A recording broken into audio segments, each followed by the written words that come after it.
The new fascist states coincide in collaborating in their illegal financing, in arms trafficking and drugs trafficking. But we see that there's a network of states. There's the frontline fascist states, such as Venezuela, Syria, Iran, Cuba. But there's also a second tier of larger states, mainly Russia, which are supporting these new fascist states. And we want to ask historian and author Álvaro Alba, who is an expert on Russia and Central European history, to speak about Putin's policy and his strategy of support for all the regimes that we're suffering in our countries, and also for the aggression against Ukraine. Álvaro, por favor.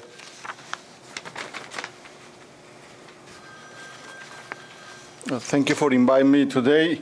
I want to pick the moment where Ileana Ross mentioned that the Russian and his partners acting as a bully. And the truth is that Russia and his partners in the world, like Iran, Syria, Cuba, and Venezuela, acting as bad guys who terrorize the children and defenseless neighbors. It's a very simplistic but very real image. The Kremlin has developed in the recent years, with the actions of the Marxist-Leninists, a nationalist ideology with components of social welfare which remains in the Russian mentality after decades of communism. That symbiosis of Russian nationalists and welfare socialists is another variant of the neo-fascists, the Russian fascists. This ideology has additional bases, which has been present in the Russian political thought of the 20th century, and with the fall of the Soviet Empire has prospered inside the structure of power, mainly in the military and political status of Russia, and that is the Euro-Asianism.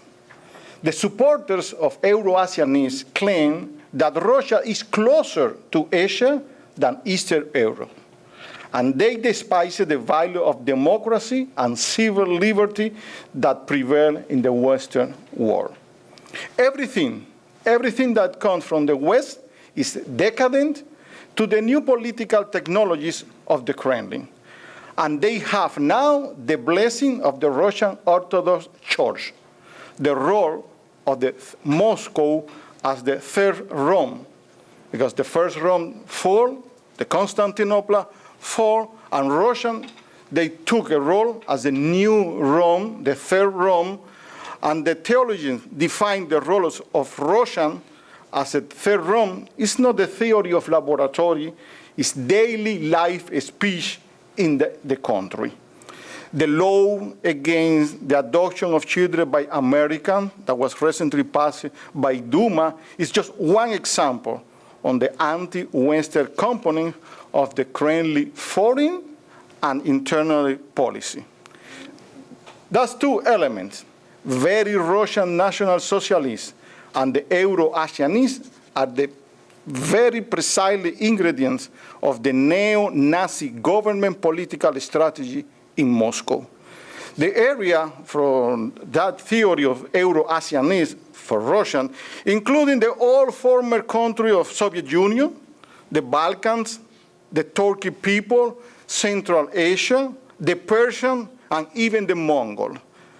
And very good example that one of their ideology, Alexander Dugin, also a professor of philosophy on the Lomonosov University of Moscow, as he also is advisor for the president of the recent Duma in Moscow.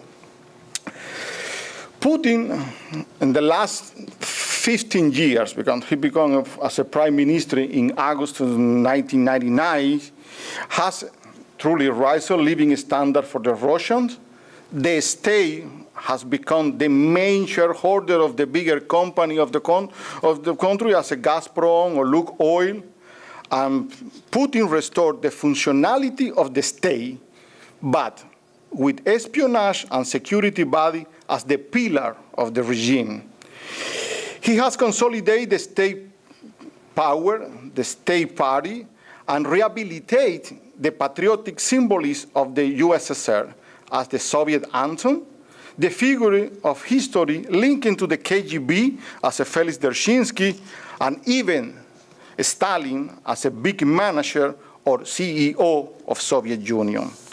The old communist propaganda has given way to the Russian PR that invite today the old social media and internet.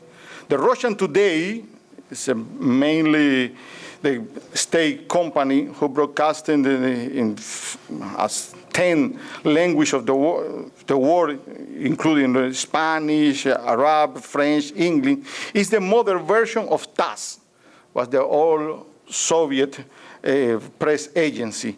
When it denied, they're shooting down the South Korean plane in 1983 over the Soviet Union, or when they say that there was a good weather in Kiev after the explosion of Chernobyl in April 1986. But that Russian journalists today from Kremlin don't hesitate to say in TV that Russia remains the only country in the world capable of turning the USA into radioactive ash. The personality or the cool of personality of Putin without schizophrenia of Stalinist is the characteristic of this Russian fascist. The naked torso of the Russian president is no longer news. We almost see the Putin hunting the bird, a tiger, a wall. He is some kind of new man from Russia, but very Russian. You can see a Russian president, the pilot the helicopter, the bathscarf, and sometimes put a speed in the bow or drive the Harley Davidson. He became a symbol of the new Russia, the new fascist. The Russians, they found the natural allies for that ideology in the country who was close to them with similar internal and external policy. We saw in the Assembly of the United Nations a few weeks ago, in the vote that disqualified the referendum in Crimea, when the 100 countries support the territorial integrity of Ukraine, with the Russian vote only 10. Armenia, Belarus, Bolivia, North Korea, Cuba, Nicaragua, Sudan, Syria, Venezuela, and Zimbabwe. Thus are the natural allies of Moscow.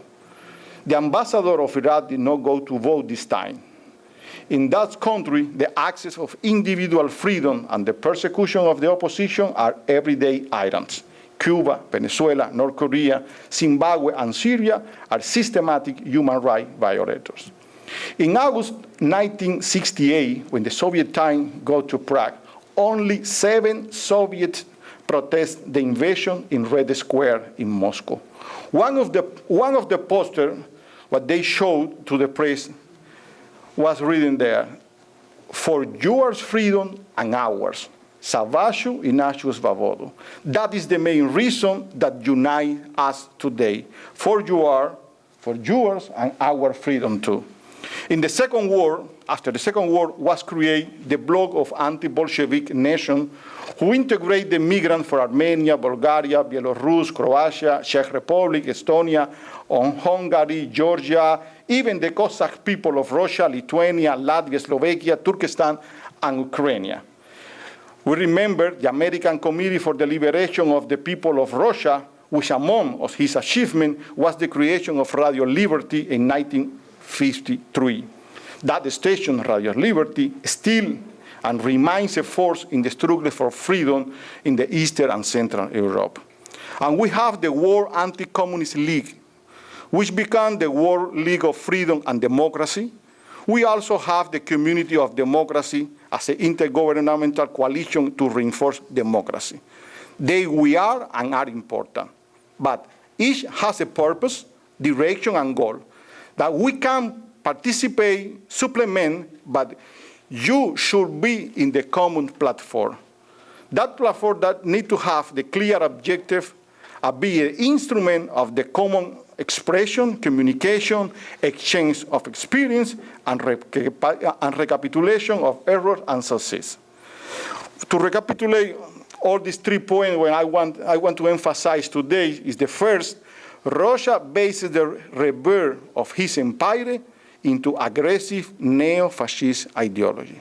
Second, the natural allies of Russia are authoritarian regimes and despots of the world.